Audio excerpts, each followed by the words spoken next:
रात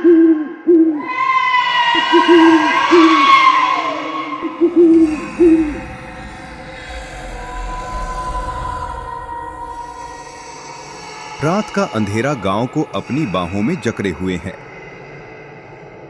गांव में एकदम सन्नाटा सा है, सिर्फ हवा के चलने की आवाज आ रही है।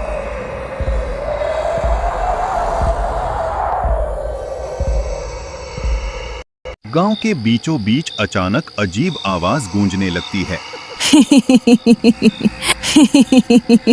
लोग अपने घरों के दरवाजे बंद कर लेते हैं। हमारे गांव को किसकी नजर लग गई है? मुझे तो बहुत डर लग रहा है। भाग्यवान, डरो मत, सब कुछ ठीक हो जाएगा। लोग अपने अपने घरों में सहमे हुए बैठे हैं, खिड़कियों से बाहर झांकने की हिम्मत नहीं कर रहे। गांव वालों के दिलों में अजीब डर बैठ चुका है।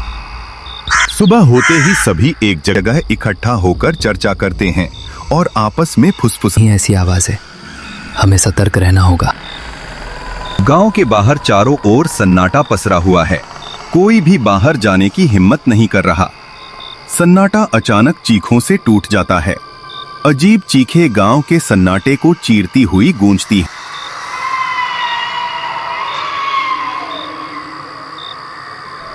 सुबह के समय लोग अपने अपने घरों के आंगन में इकट्ठा होते हैं। रात की घटना पर चर्चा होती है। लोग एक दूसरे से अपनी चिंता साझा कर रहे हैं। कहीं ये किसी अनहोनी का संकेत तो नहीं? हमें पता लगाना होगा, लेकिन कैसे? तभी एक गांव वाला बोलता है, मुझे लगता है हमें ये सब जाकर रामू चाचा से पूछना चाहिए। तभी गांव वाले बोलते हैं, तुमने सही कहा। और फिर वो लोग रामू चाचा के यहाँ जाने के लिए खड़े होते हैं और निकल देते हैं।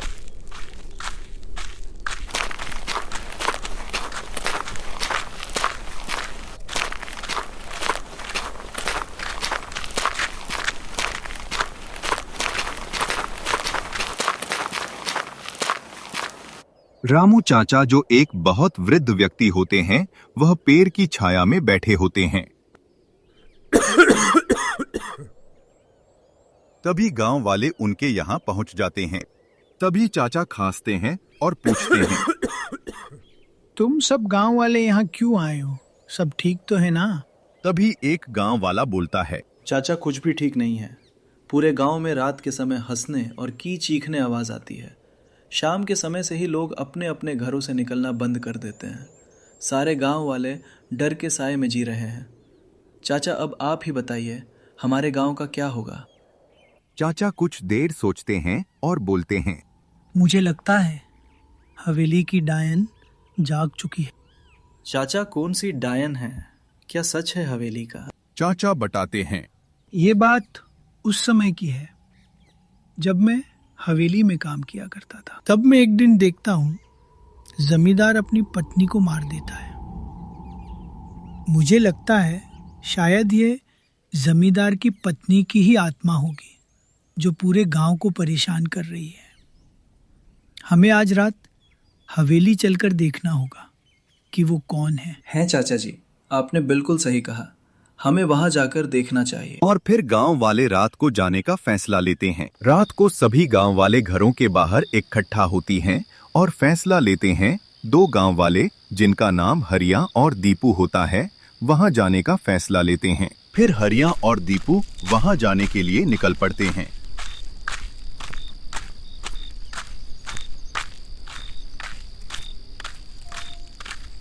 भाई, तुझे डर तो नहीं लग रहा है?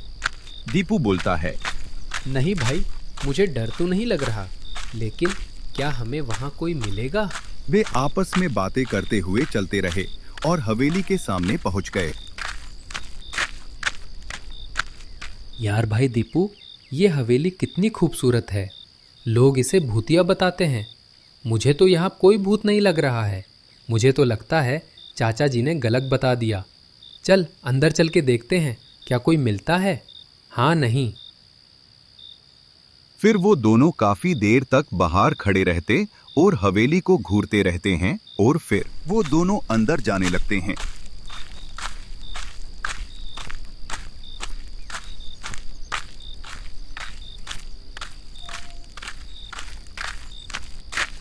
अंदर पहुंच जाते हैं और बोलते हैं, बाहर से ये इतनी अच्छी है, अंदर से उतनी ही खंडहर हो चुकी है। तभी दीपू बोलता है, हरी, डरना बंद करो और तू ऊपर जाके देख, मैं नीचे देखता हूँ कोई मिलता है या नहीं।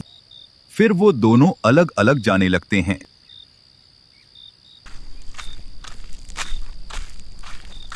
वो दोनों फिर अलग अलग जगह देखने लगते हैं, लेकिन पूरी हवेली में एक अजीब सा सन्नाटा था।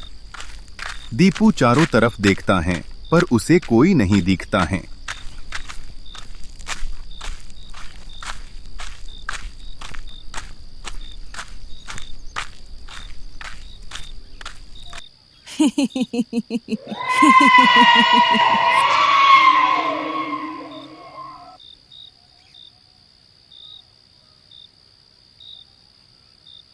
वहीं दूसरी तरफ हरी को भी कोई नहीं मिलता है। पूरे हवेली की तलाशी लेने के बाद भी उन्हें कोई नहीं मिलता। इसलिए वे दोनों एक ही जगह इकट्ठा होते हैं और गांव के लिए निकल जाते हैं।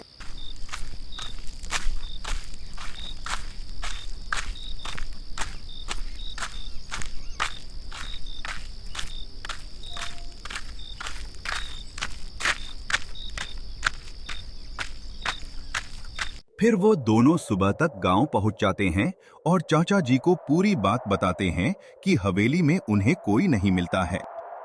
फिर चाचा सोचते हैं और बोलते हैं, तो मुझे लगता है हमें पुजारी की मदद लेनी चाहिए शायद, जिससे हमारी समस्या हल हो जाए।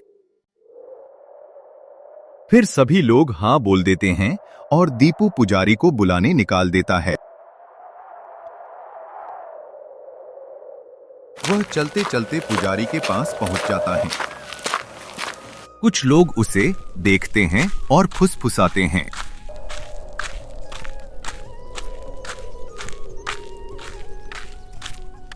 दीपू पुजारी जी को देखने मंदिर पहुंच जाता है, लेकिन उसे वहां कोई नहीं मिलता है, तो वो पुजारी जी की कुटिया की तरफ निकल देता है।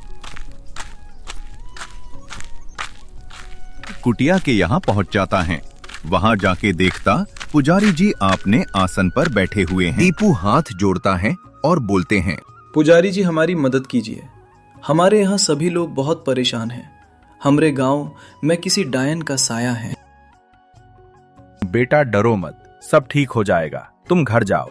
आज रात को मैं तुम्हारे यहाँ आता हूँ और देखता हूँ कौन है वो। फिर वह वहां से घर जाने के लिए निकल जाता है।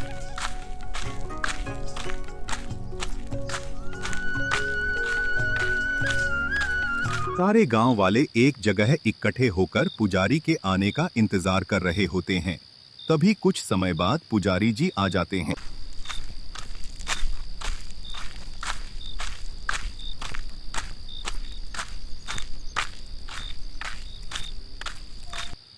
उसके बाद क्या होता है, इंतजार कीजिए।